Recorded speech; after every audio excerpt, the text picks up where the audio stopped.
This is what most online coaches do not want you to know. And no, this is not a very highly requested video because most people, frankly, are not really interested in that topic. But the topic that I want to talk about today is sacrifice. And if you can just give me a couple minutes out of your busy day, this information right here will completely transform your life. Regardless if you want to accept this or not, sacrifice is one of the most integral parts of success of any kind. I do this video not for the clicks. This is not optimized to get a lot of search traffic. I do this because watching this video will propel you way ahead your friends, family, and guys on social media that are aiming to transform their body. Today I'm going to tell you what you need to sacrifice, what you do not need to sacrifice, and when you usually need to sacrifice those things along your fitness journey. In the end, I want to give you a 5-step process, a 5-step plan completely for free, that if you implement this plan today, will completely transform your life. If you just integrate one of those things that I'm going to share with you in a second, it will 10x your results. Are you ready? Let's hit it.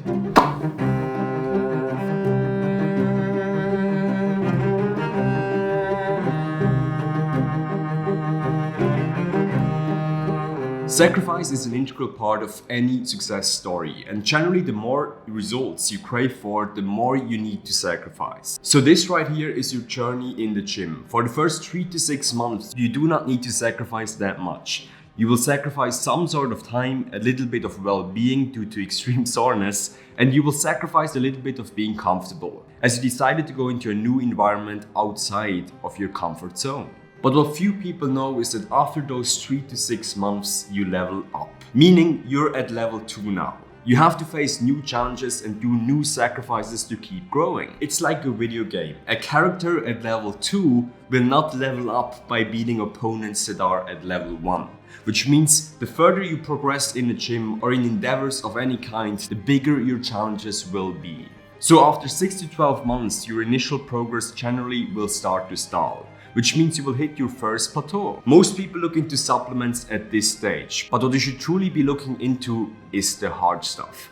Not meaning steroids, but sacrifice. This is the time when the smart athletes start tracking their weights. They write down their weights, reps, and sets. Again, they go out of their comfort zone here because they hold themselves accountable. The very ambitious gym goers around us will likely realize the importance of food tracking at this stage, because generally the more advanced you are when training, the more structured your training and your life needs to be. They start with a journal once or twice, probably a week, and they write down at least their macronutrient and their caloric intake. At the 2-year mark usually of training, a lot of ambitious gym goers look into minimizing alcohol. So why don't they do this earlier? Because minimizing alcohol is more uncomfortable than tracking your weights in a gym, for example. Why? Because it minimizes your social circle.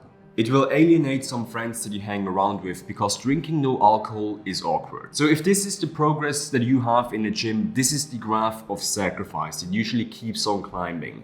But this is usually the graph of your social life. It keeps on going down. Also, the more progress you crave, the more comfortable you have to be with being uncomfortable.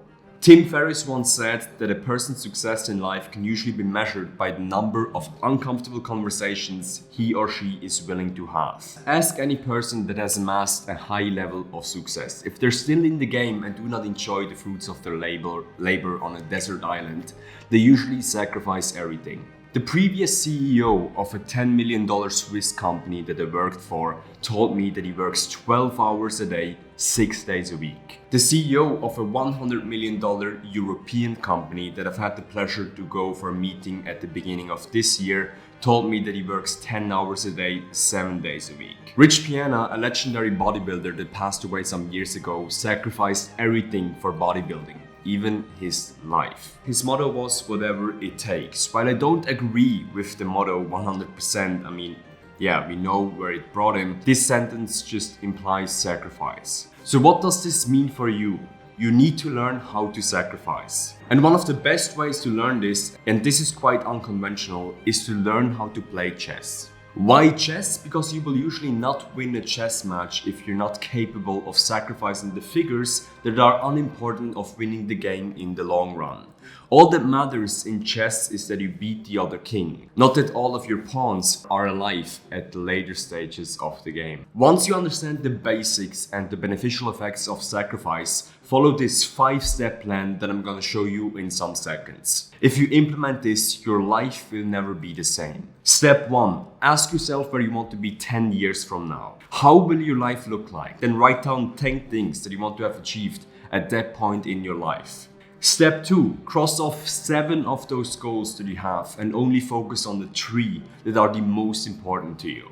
Don't worry, you can still focus on those 7 later, but right now these 7 goals will be your sacrifice, because you don't want to be the guy that wakes up 10 years from now and realizes that he hasn't achieved one of those goals. So focus on your most important 3 ones first. Step 3. Once you get those 3 10-year goals, write them down on a sheet of paper and look at them after you wake up in the morning and before you go to sleep. This will prime your unconscious and generally will keep those goals at the top of your mind. Also put those goals or pictures of those as your desktop wallpaper or your mobile wallpaper so you can see them on a daily freaking basis.